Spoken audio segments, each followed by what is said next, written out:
চমকের জন্য কোনো কিছু করেছি ব্যাপারটা এরকম না, বরং আমরা সাধারণ শিক্ষার্থীদের মধ্যে যারা গুরুত্বপূর্ণ অবদান রেখেছে বিভিন্ন সময়, এবং আমাদের শিবিরের বিভিন্ন দায়িত্বশীল যারা আছেন তারাও তো অনেক অবদান রেখেছে, মূলত সুন্দর একটা প্যানেল গঠন করার চেষ্টা করা হয়েছে।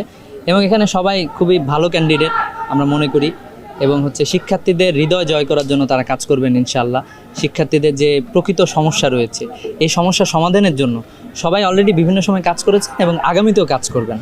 তো এই বিষয়টা সামনে রেখেই মূলত আমাদের এই প্যানেলটা গঠন করা। এটা তো ঐক্যবদ্ধ শিক্ষার্থী জোট বলা যায়। তো এখানে আসলে অনেক ধরনের শিক্ষার্থী নানা প্ল্যাটফর্মে গুরুত্বপূর্ণ অবদান রেখে আসা, নানা জায়গা থেকে অবদান রেখে আসা, সবার ব্যক্তিগত অনেকগুলো অবদান রয়েছে, ব্যক্তিগত অনেকগুলো তাদের ক্রিয়েটিভ কাজ রয়েছে শিক্ষার্থীদের জন্য, এবং রিয়েলি তারা শিক্ষার্থীদের পরিবর্তন, মানে এই যে ক্যাম্পাসে একটা খারাপ পরিবেশ, এটা পরিবর্তন করার জন্য তারা আসলে সবাই তার জায়গা যার যার জায়গা থেকে কাজ করেছেন।